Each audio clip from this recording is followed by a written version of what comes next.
gentlemen, welcome back to another episode of C4 and C8. On this episode, we're going to go over a few things, especially that GM Super Bowl commercial and where the future is going with that. So I'll see you right after the intro.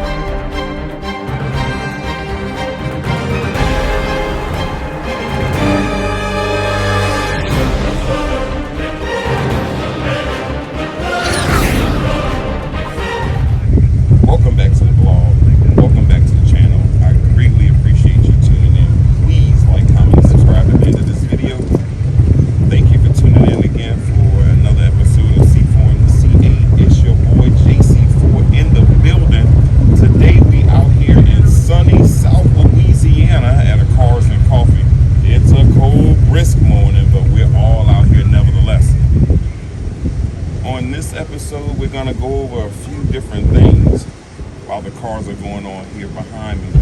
And on the next episode, I'll bring you some of the video from this Cars and Coffee as well as some others that I recently attended on video that I have not put up yet.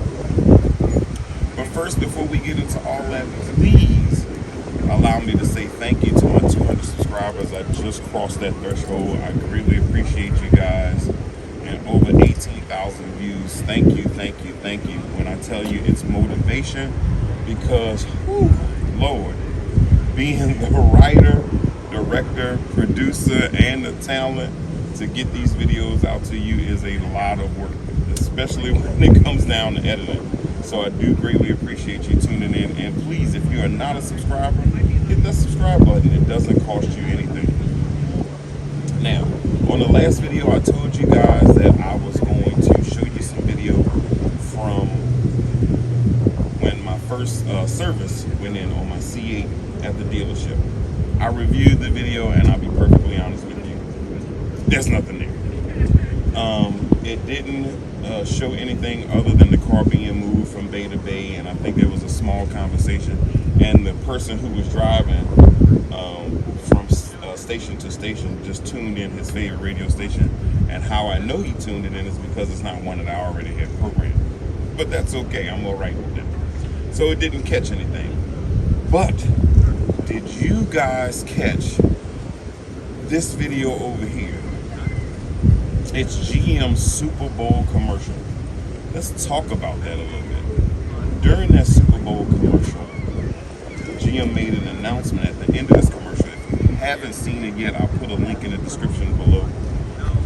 During that commercial, they talked about that they will have 30 electric vehicles by the end of 2025. Now, also at the end, they had a description of some of the vehicles that were there, but the Corvette wasn't one of them. Now, I'm not exactly sure if they're going to go an all-electric Corvette or not, but when I tell you, I would have no problem if they did.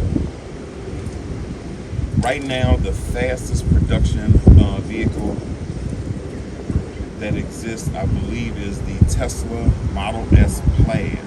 And I think its next competitor is the Rimac Navara. But that car is $3 million. The Model S Plaid, I think, is about $150,000 starting, or somewhere around there. So to go from 150 or $3 million, give me the 150 any day. So I think that's the fastest production vehicle right now. So I wouldn't be mad if GM decided to make an all-electric Corvette. Don't get mad at me. Don't get mad at me. I know some of you Corvette enthusiasts are probably losing your mind right now saying, oh, it has to always have a gas-powered engine. And I agree with you somewhat, because that's the reason why, could get that out. That's the reason why I even got the coupe in the first place, because I do like displaying the engine. And it's a V8, and I believe, I looked it up, correct me if I'm wrong in the comments, but I believe that the Corvette is the fastest gas-powered engine America makes right now. I compared it to the Ford GT, and it's beating the Ford GT by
say into the camera, you're watching C4 in a C8 here on YouTube. Now back to the video. And I'll include it in future videos. So just go right here to this email down here and we'll do that. Now also I've been noticing some other C8s that are on the internet and they've had some very